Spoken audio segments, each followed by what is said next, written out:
Graça e paz a todos os irmãos e as irmãs que irão assistir este vídeo. Este aqui é o vídeo de número 5 da série escatológica sobre o arrebatamento da igreja. Os capítulos 6 e 7 do estudo escatológico. Já abordamos aqui o capítulo 1 e 2 a respeito do pré-tribulacionismo e se Israel estava separado da igreja escatologicamente no referente ao arrebatamento. Isso foi no primeiro vídeo. No segundo vídeo abordamos o capítulo 3, que era a respeito da má interpretação de versículos isolados. As passagens em grego koiné ali foram feitas, a exegese, a abordagem. No vídeo 3, a questão das trombetas da ressurreição, anástasis, egerô, e também a questão da parousia, do arrebatamento, né? Então toda a ordem ali para ocorrer o arrebatamento seria necessária a ressurreição. Então abordamos ali os textos mais importantes, né? 1 Tessalonicenses 4, 15, 17, 1 Coríntios 15, 51, 58, João 6,44 e vários outros textos também de Apocalipse. Então no vídeo número 4 nós abordamos o capítulo 5, que era a respeito da doutrina da iminência, se a volta do Messias poderia ocorrer a qualquer momento, né? Abordamos essas questões. Então hoje no vídeo número 5 nós vamos abordar o capítulo 6 e 7. Então vamos direto ao assunto. No capítulo 6, vamos abordar a questão da vigilância, onde o Messias aí contou 3 parábolas para nós, e nós vamos abordar essas parábolas e ver o que o Messias quis dizer a estarmos vigilantes. Após o Messias contar toda a tribulação e grande tribulação, desde o princípio das dores em Mateus 24, 3, até sua segunda vinda, parousia no grego, chegada, reaparecimento, em Mateus 24, 31, ele também, seguindo o mesmo contexto, conta 3 parábolas até Mateus 25, 13, nos exortando a sermos vigilantes quanto a todos esses acontecimentos de Mateus 24, 3 a 31. Mas por que o Salvador nos exorta, nos aconselha a vigiarmos, a estarmos atentos, a ficarmos prestando atenção a estas coisas que acontecerão? Ora, é muito simples. O argumento pré-tribulacionista é de que o Messias pode voltar para arrebatar a igreja a qualquer momento, a chamada doutrina da iminência, mas isto é um erro soteriológico e uma torção da doutrina verdadeira, pois em nenhum versículo das Escrituras encontramos escrito que ele virá sem que antes aconteçam todos os sinais que antecedem sua vinda, parousia, chegada, visível e reaparecimento. Inclusive já vimos isto no capítulo anterior, no capítulo 5, no vídeo anterior, sobre este tema. O versículo diz assim, olha só, assim também vós, quando virdes todas estas coisas, sabei que está próximo às portas, o Messias disse em Mateus 24, 33. O texto é claro, ele diz todas estas coisas. Ou seja, somente quando todos esses sinais descritos nas Escrituras acontecerem, ele voltará segunda vez. Mas vamos analisar as parábolas para sabermos o porquê o Messias nos exorta a vigiarmos. Ao analisarmos, veremos claramente que as parábolas dão muito mais respaldo ao pós-tribulacionismo do que ao pré-tribulacionismo, porque notaremos que a essência que o Messias quis nos ensinar nas parábolas é a de que num mundo onde o anticristo, termo mais adequado seria o antimessias, reinará, as Bíblias serão banidas da face da terra. Ninguém poderá pregar o verdadeiro Evangelho livremente às claras. Do contrário, correrá o risco de ser literalmente assassinado. Porque segundo Tessalonicenses 2,4, diz que o anticristo se opõe e se levanta contra tudo que se chama a Deus ou é objeto de culto. E muitos, provavelmente, irão abandonar as cidades e morar nos campos, nos montes e em cavernas, ficando sem saber o que está acontecendo no mundo através da mídia. Será muito difícil de sobreviver e saber quais coisas estarão acontecendo que antecedem a segunda vinda, a parousia do Messias em glória. E é justamente por isso que ele nos diz para vigiarmos, porque a igreja só terá os sinais descritos por ele para saber que ele estará voltando. Por isso ele disse, vigiai. O primeiro trecho começa em Mateus 24, 37, onde diz: Pois assim como foi nos dias de Noé, também será a vinda, parousia no grego koine, do Filho do Homem. Porquanto, assim como nos dias anteriores ao dilúvio, comiam e bebiam, casavam e davam sem casamento, até ao dia em que Noé entrou na arca, e não o perceberam, senão quando veio o dilúvio e os levou a todos. Assim será também a vinda, parousia, do Filho do Homem. Então, 2 estarão no campo, um será tomado e deixado o outro. 2 estarão trabalhando num moinho, uma será tomada e deixada a outra. Portanto, vigiai, porque não sabeis em que dia vem o vosso Senhor.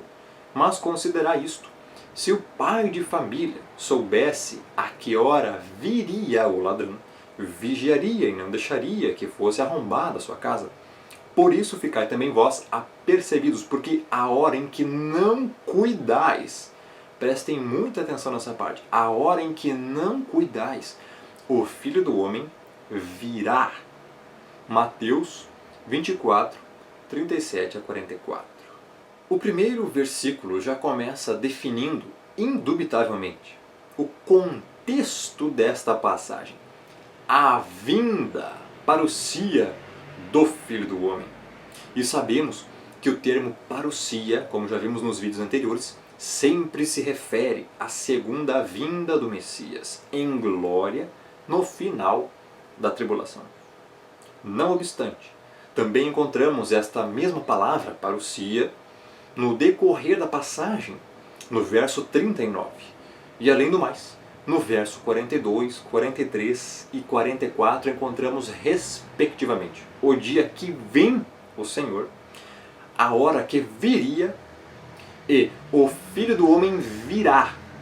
Ou seja, ao analisarmos apenas isto, já temos muito para afirmar que o contexto desta passagem se refere à segunda vinda em glória no final da tribulação, e não um arrebatamento secreto ou anterior à tribulação, conforme afirmam os pré-tribulacionistas. Alguns pré-tribulacionistas afirmam que Noé e sua família na arca tipificam a igreja arrebatada antes da tribulação. Entretanto, isso não pode ser verdade, mas meramente fruto da imaginação, porque no mesmo verso que fala nos dias de Noé, também fala assim será também a vinda, parousia do Filho do Homem, caracterizando que o arrebatamento não poderia ser antes da tribulação, mas sim próximo ou no dia da vinda, chegada, parousia do Filho do Homem. Mas este é apenas um dos muitos outros pontos claros nesta passagem. Então vamos sair um pouco das questões de terminologia e vamos prosseguir com os fatos destacados e comparações desta passagem. Assim como nos dias anteriores ao dilúvio, comiam e bebiam, casavam e davam-se em casamento, até o dia em que Noé entrou na arca e não o perceberam. Senão, quando veio o dilúvio, os levou a todos. Assim será também a vinda do Filho do Homem. Mateus 24, 38 e 39. Veja que a comparação é entre nos dias anteriores ao dilúvio e a vinda do Filho do Homem. Ou seja, o Messias está comparando o dilúvio com a sua segunda vinda, em glória. Mas o que isso tem a ver com o arrebatamento da igreja? Bom, tem tudo a ver. Começando pelo fato do Messias dizer que quando Noé entrou na arca, não o perceberam. O pré-tribulacionista, ao ver esta expressão, irá apontar um grande dedo e dizer: está vendo aqui? Isso prova que quando o arrebatamento acontecer, os que ficarem na terra não perceberão que a igreja foi arrebatada. Só os salvos verão. Mas isso não é o que a passagem está nos ensinando. Lembra-se do que lemos anteriormente? A essência que o Messias quis nos ensinar nestas parábolas é a de que num mundo onde o anticristo reinará, as Bíblias serão banidas da terra. Ninguém poderá pregar o Evangelho livremente às claras. As pessoas, como já atualmente não gostam nem um pouco de ouvirem a verdade das Escrituras e essa doutrina, imagina no período tribulacional. Ninguém irá querer saber de Deus.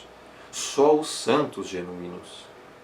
Então, será muito difícil de sobreviver e saber quais coisas estarão acontecendo, as quais antecedem a segunda vinda parousia do Messias, em glória. E é justamente por isso que ele nos diz para vigiarmos. Porque a igreja só terá os sinais descritos por ele para saber que ele estará voltando. Por isso ele diz, vigiai. Já o pós-tribulacionista irá perceber exatamente isso. Ou seja, que o Salvador disse, não o perceberam. E assim será também a vinda do Filho do Homem. Porque num mundo desses, sem Bíblias, com o anticristo mandando matar todo aquele que se diz cristão, as pessoas no mundo serão nada menos que indiferentes, apáticas, insensíveis. E por isso não estarão atentas, não estarão vigiando. Elas, na verdade, estarão preocupadas com os cuidados da vida. Ou seja, comendo e bebendo, casando e se dando em casamento. Afinal, assim como nos dias anteriores ao dilúvio, comiam e bebiam, casavam e davam-se em casamento, até ao dia em que Noé entrou na arca e não o perceberam, senão quando veio o dilúvio os levou a todos. Assim será também na vinda do Filho do Homem, parousia do Filho do Homem, chegada do Filho do Homem. O contexto é pós-tribulacional. Mas vamos para a parte que todo pré-tribulacionista gosta de apontar o dedo e dizer, está vendo aqui? É o arrebatamento antes da tribulação. Eu sinto muito em afirmar, mas o que os textos dizem é diametralmente contrário ao que os pré-tribulacionistas entendem. Você entenderá logo logo. A passagem continua dizendo no verso 39 que ninguém percebeu quando Noé entrou na arca e que veio o dilúvio e levou a todos. Veja, e não o perceberam, senão quando veio o dilúvio e os levou a todos. Verso 39. Automaticamente se manifesta a pergunta, quem são esses todos que foram levados? Ora, a resposta é muito simples. Todos estes que foram levados eram todos aqueles que morreram no dilúvio. Vou repetir. Todos estes que foram levados, quando a palavra diz e os levou a todos, eram todos aqueles que morreram no dilúvio. Noé e sua família ficaram na arca. Vou repetir. Noé e sua família ficaram na arca. Não foram levados. Isso está muito claro. Agora vamos ler os versos seguintes, 40 e 41, que dizem, então 2 estarão no campo, um será tomado e deixado o outro. 2 estarão trabalhando num moinho, uma será tomada e deixada a outra. Também automaticamente se manifesta a pergunta, quem é que será tomado? E quem é que será deixado? Todo o pré-tribulacionista, por já partir em sua mente da premissa de que o arrebatamento é antes da tribulação, vê estes 2 versos, isola-os, aponta seu grande dedo e diz, o que será tomado é o que será arrebatado, e o que será deixado é o que ficará na terra após o arrebatamento. Mas não é isso o que o contexto e nem os textos estão dizendo, mesmo isolando-os. O que será tomado é comparado ao que foi levado no dilúvio. Vou repetir. O que foi tomado é comparado ao que foi levado no dilúvio. Portanto, é o que não será arrebatado. E o que será deixado é o que se reunirá com o Messias em sua segunda vinda. Portanto, é o que será arrebatado. Entendeu? Os textos são claros quando analisados em seu contexto. Devemos analisar a comparação que o Salvador deu e não o que nossa mente criativa é capaz de imaginar. Do contrário, inventaremos eventos inexistentes para um futuro imaginário que as Escrituras não afirmam ser verdade. Então vou repetir. O que será levado, o que será tomado, é comparado ao que foi levado no dilúvio. Portanto, é o que não será arrebatado. É aquele ímpio. E o que será deixado é o que se reunirá com o Messias no arrebatamento em sua segunda vinda para o Cia em glória no final da tribulação. Portanto, é o que será arrebatado. É isso que o texto diz. Para concluir esta primeira parte desse ensinamento do Messias, aprendemos nos versos seguintes que a vigilância será essencial para este tempo de grande tribulação. Pois ele diz, portanto, vigiai, porque não sabeis em que dia vem o vosso Senhor. Ou seja, ninguém sabe o dia do arrebatamento. Mas considerai isto, se o pai de família soubesse a que hora viria, o ladrão vigiaria e não deixaria que fosse arrombada a sua casa. Por isso ficai também vós apercebidos, porque a hora em que não cuidais, o Filho do Homem virá. Mateus 24, 42 a 44. Tudo isso que ele acaba de dizer faz muito sentido quando partimos da ótica pós-tribulacionista, ao invés da pré-tribulacionista. Pois hoje, todo crente verdadeiro está preparado para o encontro com ele. Só os bodes, os ímpios, é que não estão. Se isto é verdade, e todo crente genuíno está vigiando, então devemos primeiro entrar em um estado muito mais dificultoso de vida. Está entendendo? E durante a grande tribulação, esse estado será exatamente assim. Muito trabalhoso, dificultoso, muito penoso. E é aí então que todo crente no Pai deverá estar duplamente, triplamente apercebido, cuidadoso. Porque ele não terá outras coisas para saber sobre o retorno do Senhor, a não ser os sinais que ele próprio deixou em sua palavra. E é justamente por isso que o Messias disse, portanto vigiai, porque não sabeis em que dia vem o vosso Senhor. Se o pai de família soubesse a que hora viria o ladrão, vigiaria e não deixaria que fosse arrombada a sua casa. Portanto, ficai também vós apercebidos, porque a hora em que não cuidais, o Filho do Homem virá. Mateus 24, 42 a 44. E os sinais que ele deu foram o sol que irá escurecer, o ar também irá escurecer, né? O sol será afetado, a claridade da lua também será afetada, diminuída, a perseguição, as trombetas, as taças. E quando tudo isso acontecer, também vários terremotos e catástrofes, olhai para cima, porque a vossa redenção está próxima. Então todo crente genuíno terá apenas esses sinais para saber que o Messias está voltando. Logo em seguida, o Messias novamente dá ênfase para a vigilância e continua com a parábola do bom servo e do mau. No verso 45 ele diz, quem é, pois, o servo fiel e prudente a quem o Senhor confiou os seus conservos para dar-lhes o sustento a seu tempo? Bem-aventurado aquele servo a quem seu Senhor, quando vier, achar fazendo assim. Em verdade vos digo que lhe confiará todos os seus bens, ou seja, a herança, a salvação, o galardão. Mas se aquele servo, sendo mau, disser consigo mesmo, meu Senhor demora-se, ou seja, os bodes, eles não vão ficar percebidos, e passar a espancar os seus companheiros e a comer e beber como ébrios, viver na iniquidade, na prática do pecado, abandonar a fé verdadeira.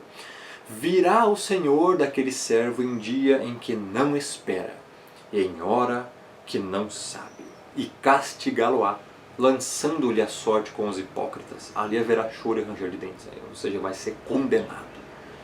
Está falando dos bodes. Os bodes todos serão condenados porque eles não estarão apercebidos à volta do Messias. Então creio que agora está muito claro o que o Messias quis dizer com virá o Senhor daquele servo em dia em que não espera e em hora em que não sabe. É uma exortação à vigilância, a estarmos atentos, apercebidos, porque durante a grande tribulação a terra será um caos, sem Bíblias, sem cultos teocêntricos, sem pregações genuínas, sem a verdade do Evangelho na terra. Então, só teremos os sinais descritos pelo Messias em nossas mentes e corações para nos guiar até a segunda vinda, para estarmos atentos até a segunda vinda dele. Então, é muito importante que você preste atenção nessa questão das parábolas. Porque nesse momento de grande tribulação que vamos já agora adentrar, cada vez vai ficar pior, a intensidade será cada vez mais aprofundada em um nível de tamanha dificuldade de sobrevivência que será muito difícil você estar apercebido para a volta dele. Você não vai ter mídia, você talvez aí não tenha calendário, você talvez tenha que fugir das cidades, você talvez tenha que se isolar nas montanhas, nos campos, você então tem que sobreviver lá. Meu Deus do céu. Os cachorros têm que latirem. É incrível. Eu mereço. Mereço.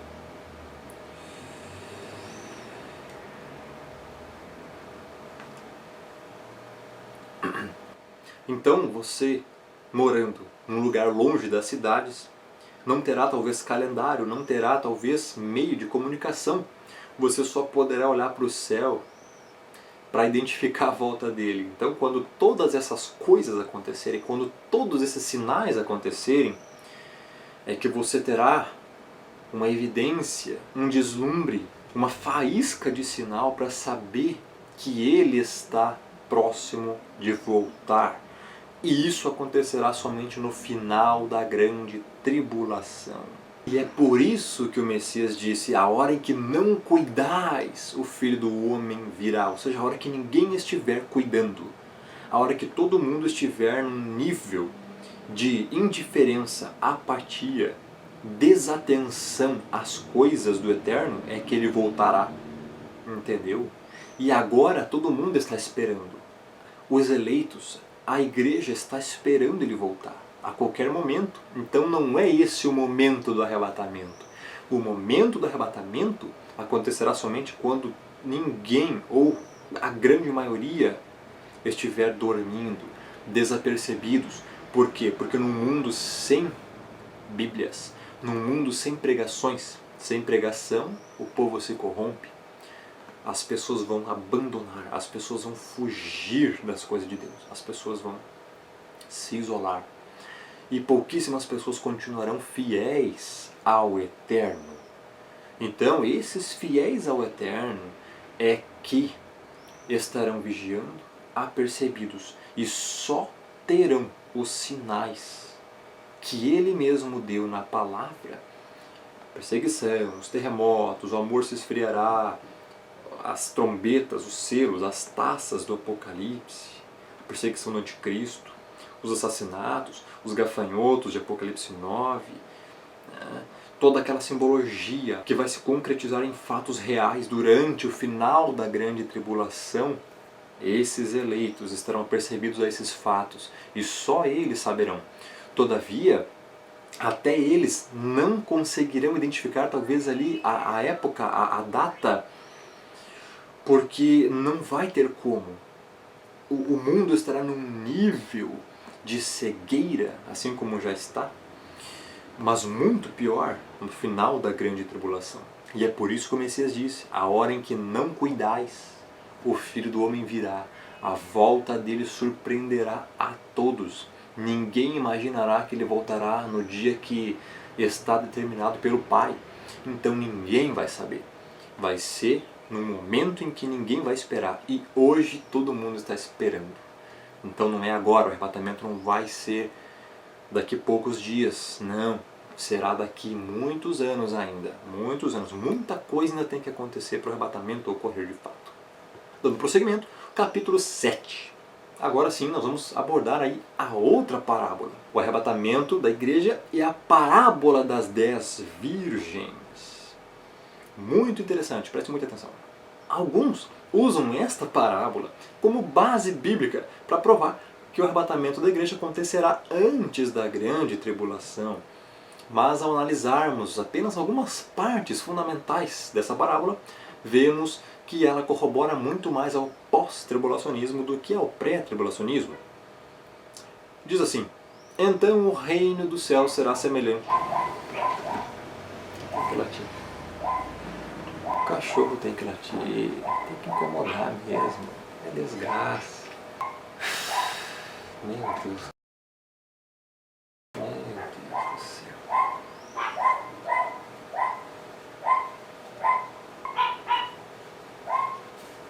Eu mereço.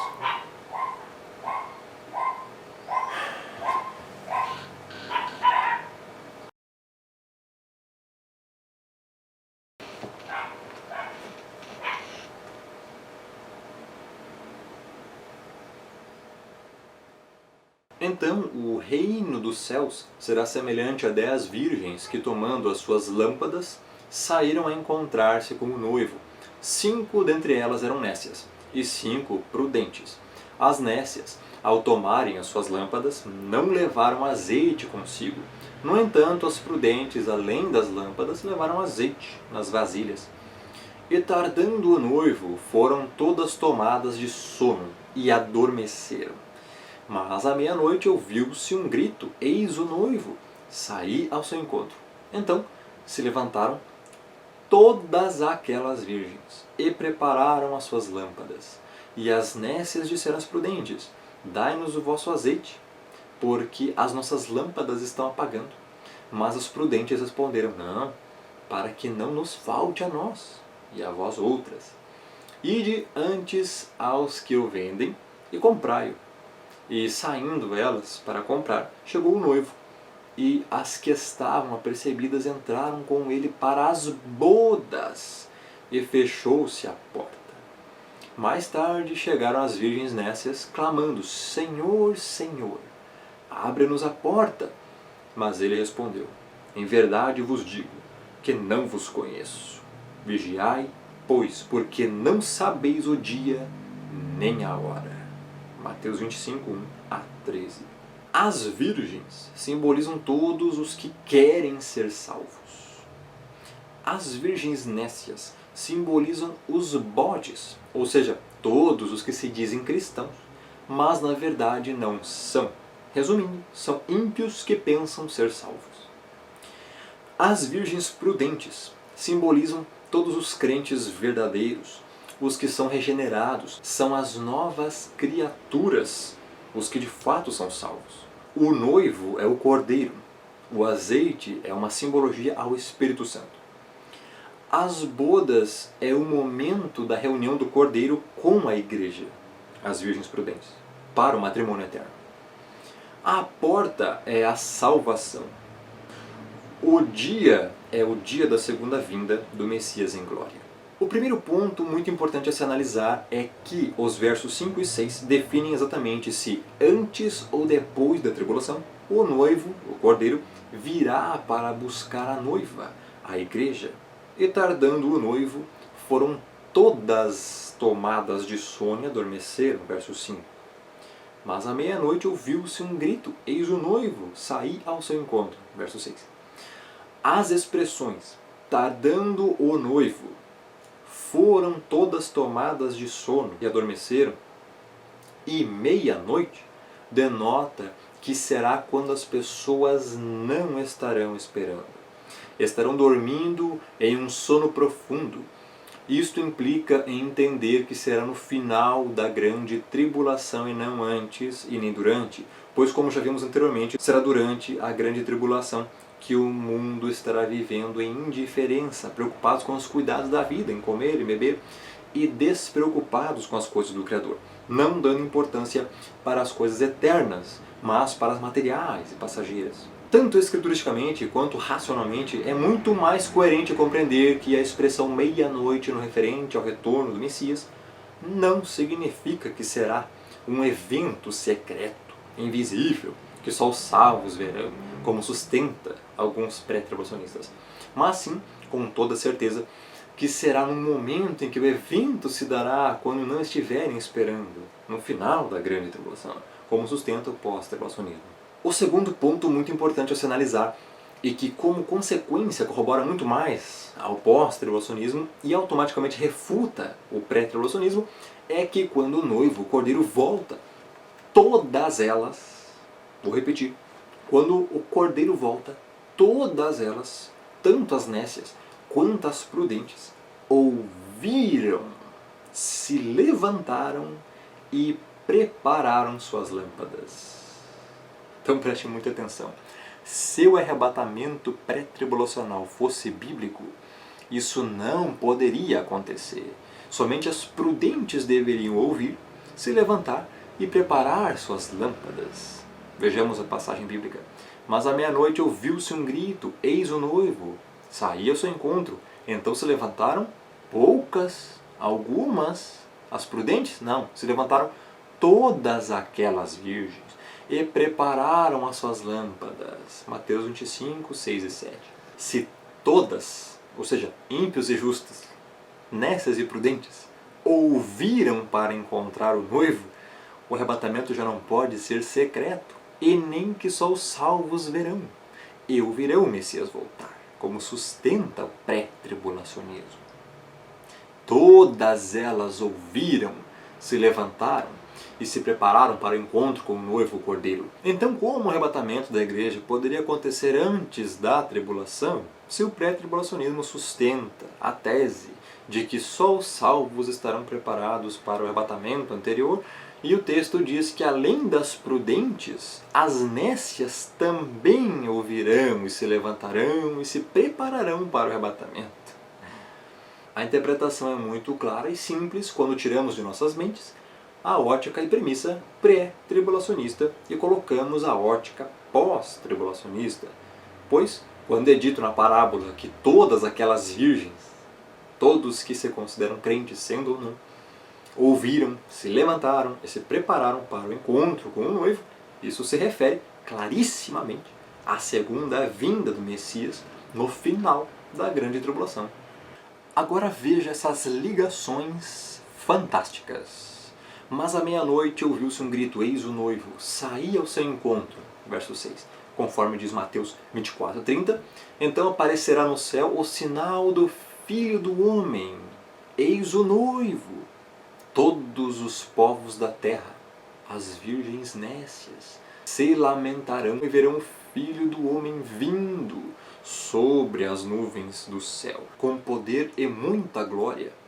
E ele enviará os seus anjos com grande clangor de trombeta, os quais ajuntarão os seus escolhidos, as virgens prudentes. 1 Tessalonicenses 4, 16 e 17. Porque o mesmo Senhor descerá do céu, eis o noivo. Depois nós, os que ficarmos vivos, seremos arrebatados juntamente com eles nas nuvens, a encontrar o Senhor, sair ao seu encontro nos ares. E assim estaremos sempre com o Senhor. E fechou-se a porta. Apocalipse 1, 7. Eis que vem, eis o noivo com as nuvens, e todo o olho verá, e todas aquelas virgens, até quantos os traspassaram, e todas as tribos da terra, as virgens nécias, se lamentarão sobre ele. E fechou-se a porta. O terceiro ponto, que também apoia o pós-tribulacionismo e automaticamente refuta o pré-tribulacionismo, é que a porta se fecha quando o noivo leva as prudentes para as bodas, assim sendo impossível haver a segunda chance para os que supostamente ficarem. Vejamos a passagem bíblica.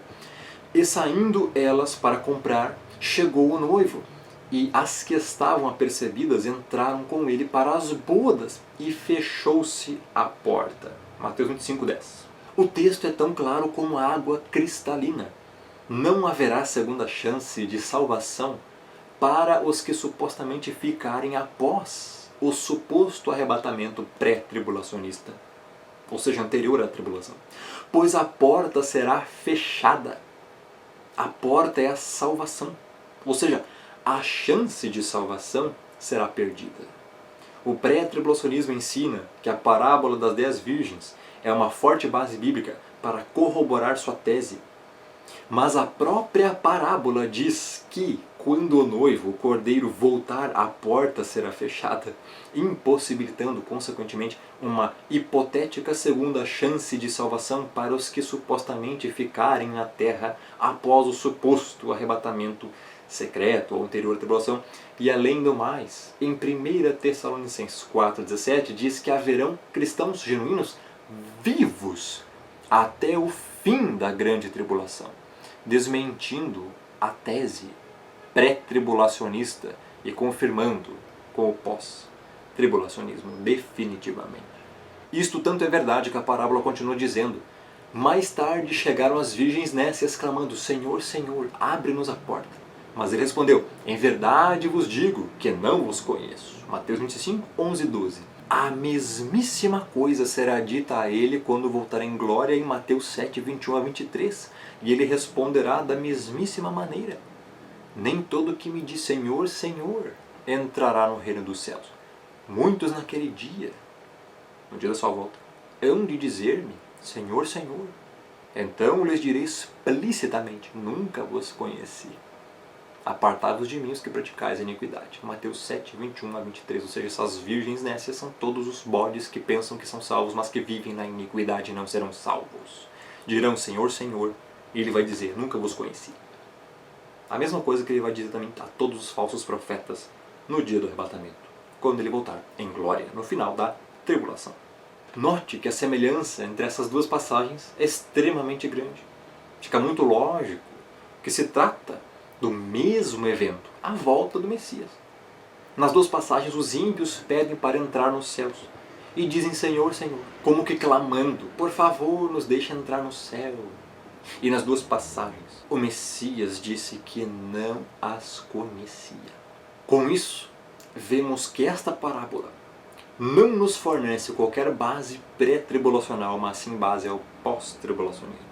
Alguns tentam contra-argumentar dizendo que as virgens nécias não são ímpios, mas a passagem das 10 virgens é narrada ainda dentro do contexto de Mateus 24. Sabemos que o original, no Novo Testamento, não tinha capítulos nem versículos, com a divisão em capítulos e versículos, tais como temos hoje. A passagem das virgens ficou no capítulo 25. Ela é uma, dentre outras ilustrações usadas pelo Senhor, para contrastar os salvos dos perdidos. Assim, o Senhor usou de antítese para nos trazer um ensinamento usando as figuras. Aqueles que serão levados no final da grande tribulação, os que serão salvos. Mateus 24, 40. O servo prudente e o servo mau. Mateus 24, 45 a 51. E continuando no capítulo 25, as virgens nécias e as virgens prudentes, até o verso 12. O servo fiel e o servo inútil, do verso 14 ao 30. As ovelhas e os bodes, do verso 31 ao 46. Querer arrancar uma passagem dessas do seu contexto e querer dar um significado diferente daquele que o Senhor quis dar, só levará o leitor para o entendimento equivocado da questão. Diante de todo o contexto, não resta dúvidas: as virgens nécias eram ímpios. Ímpios que vão em templos ou que estão fora de templos, mas que vivem na iniquidade. Não serão salvos, nunca foram, mas pensam que são salvos. Pensarão que serão arrebatados. Pedirão ao Senhor, mas não serão. Tanto isso é verdade que as nécias disseram: Senhor, Senhor, abre-nos a porta. E o próprio Messias afirma: não vos conheço. O verbo conhecer, em grego koine, é eido. Segundo o dicionário James Strong, significa ter familiaridade pessoal e relacionamento com. Portanto, as caracteriza como ímpios, pois elas não têm familiaridade pessoal e nem relacionamento com o Messias. Essas são pessoas que estão dentro de templos e que levam o nome do Senhor apenas nos lábios, nunca foram convertidas, mas são, na verdade, porcas lavadas. Ser ímpio não é questão de obras, mas questão de não ter sido transformado de novo. Eles são ímpios porque o Messias disse que eram. As virgens nécias são joio. Elas parecem-se com o trigo. Também o próprio Messias diz que não as conhece, portanto são ímpios. Todo joio é ímpio disfarçado aos olhos dos homens, mas não do Senhor. Querer impor conceito estranho à Escritura fará apenas com que você interprete o texto erradamente. Devemos procurar entender qual a mensagem que o Senhor quis dar. Mas se o amigo possui uma teologia própria na cabeça e pretende encaixá-la nessa passagem, pode entendê-la como quiser. Afinal, há quem veja até disco voador no texto bíblico. Creio que o maior problema para a maioria dos pentecostais, não pentecostais e dispensacionalistas entenderem essa questão é que usam a prática de querer impor conceito ao texto bíblico. Querem impor a palavra virgem nesse contexto, o conceito de espiritualmente pura ou de santidade, mas isso é absurdo à luz do texto. A intenção do Senhor era usar de figuras, no caso o casamento, para trazer um ensinamento. No caso, ele falou que em meio a 10 virgens, havia 5 nécias, e que essas ele sequer conhecia. Num processo de interpretação, existem 3 elementos: o escritor, o texto e o leitor. Para alguns, o leitor é o mais importante dentro desse processo. Está vendo aqui? Não existem virgens ímpias. Todas são santas. Então, essas, mesmo o Senhor dizendo que não as conhece, chamando-as de nécias, são ou serão salvas. Esse tipo de metodologia, que não leva em conta o texto e muito menos a intenção do personagem bíblico, só leva o leitor para um entendimento completamente equivocado da questão. Na passagem, a informação é muito clara. Havia 10 mulheres virgens. Elas não tinham ainda contato com outro homem. Por isso eram virgens. Destas, 5 eram conhecidas do Senhor. E no final, no último versículo, o Messias nos revela qual é a essência da parábola. Vigiai, pois, porque não sabeis o dia nem a hora. Mateus 25, 13. Incontestavelmente, ele nos exorta a vigiarmos, porque nós não teremos como saber nem o dia nem a hora que ele voltará, devido ao estado que o mundo se encontrará no período tribulacional. Sem Bíblias, sem pregações teocêntricas, sem cultos racionais, uma perseguição implacável à Igreja do Senhor. Assassinatos em massa de cristãos, doenças terríveis criadas em laboratório para reduzir a população mundial, guerras, enfim. Um mundo praticamente quase que sem Deus. Somente os sinais que ele deixou serão nosso guia e relógio. Ao contrário de ensinar um arrebatamento pré-tribulacionista, esta seção das Escrituras nos avisa que muitos da igreja esperarão pelo Messias antes dele vir, ou seja, o pré-tribulacionismo, e que quando o Messias, na realidade, vem após a tribulação, isto é, depois do esperado, eles caem em apostasia. Os pré-tribulacionistas têm sido enganados dentro do cristianismo de que a Bíblia ensina que o Messias os resgatará da tribulação antes da mesma acontecer. Quando a tribulação chegar e eles perceberem que isso não ocorreu, muitos perderão a fé e acharão que o Eterno desistiu deles e por isso não foram arrebatados. Ou ainda pior, que as Escrituras mentiram. Ou seja, a decepção deles os fará se desviarem, cairão no sono da apostasia. Esse é o gravíssimo perigo da interpretação pré-tribulacionista e por isso que eu disse logo no primeiro vídeo da série que o pré-tribulacionismo é uma doutrina de paz e segurança, entre aspas, que pode futuramente vir a destruir a fé de muitos, comprometendo assim a salvação dos mesmos. Em Apocalipse 3:3 lemos: lembra-te, portanto, do que tens recebido e ouvido, e guarda-o, e arrepende-te, pois se não vigiares, virei como um ladrão, e não saberás a que hora sobre ti virei. Esta passagem claramente se refere ao texto de Mateus 24, 42 a 44. Aqui o Messias está se referindo à igreja de Sardes e indica que ele virá em um momento em que a igreja, em geral, não espera. A implicação da expressão "se não vigiares" é a de que o Messias virá após a tribulação, ou seja, depois do esperado, e encontrará crentes dormindo em apostasia. É fácil trazer escritos dos primeiros cristãos falando sobre a volta do Messias após o momento de grande tribulação, que assolará a terra. Justino, Irineu, Papias, Tertuliano e muitos outros eram pós-tribulacionistas. É só ler as escrituras de uma maneira simples, sem precisar vê-la como uma grande charada. Peraí, o Senhor não falou tudo, tem coisa por trás dessas palavras. Creia naquilo que está escrito, sem ficar pensando que há enigma por trás de todas as palavras das escrituras. Os textos são claros. Então, esse foi o estudo do capítulo 6 e capítulo 7. E nos próximos estudos aí abordaremos o capítulo 8, 9, 10, 11 e 12. Vamos trazer aí vários temas, né? O capítulo 8, ou seja, o próximo vídeo será bem longo mesmo, porque pretendo abordar, fazer uma exegese de 2 Tessalonicenses 2, verso 1 a 8.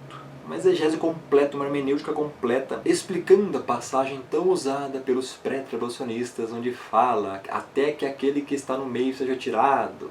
Aí eles dizem que é o Espírito Santo, ou dizem que é a Igreja Misericórdia, não tem nada a ver com isso. Você vai se apavorar com a exegese que eu vou trazer, porque eu vou trazer nos textos originais, o grego koiné, como foi escrito no Novo Testamento, só para você ter uma noção aqui. Ó. Olha só como é que está escrito, ó. Em 2 Tessalonicenses 2, tudo em grego, ok? Tudo em grego. Então nós vamos abordar aqui, você vai ver que falta algumas palavras e que no português foi acrescentado outras palavras. Então você vai até se indignar, você vai ver a torção teológica crassa que fizeram para o português. Manipularam a tradução correta, então ficou muito terrível. E aqui no original, em grego koiné, você vai ver a grande diferença. Ali não diz que é um, ali não diz muita coisa. Você vai ver, o texto na verdade não fala nada. O texto não fala quem é e o que é. O texto não fala. Não fala. Então nós vamos abordar 2 Tessalonicenses 2, 1 a 8, uma exegese completa de todo o seu contexto, no próximo vídeo, se Deus quiser. Se você não é inscrito, inscreva-se no canal, Romano Marasquim, também no Firmeza da Verdade, para que você não perca mais nenhum vídeo, ative as notificações e é isso. Que Deus abençoe você e sua família. Amém? Graça e paz. Em verdade vos digo que não vos conheço. Mateus 25, 11 e 12. A mesmíssima coisa será dita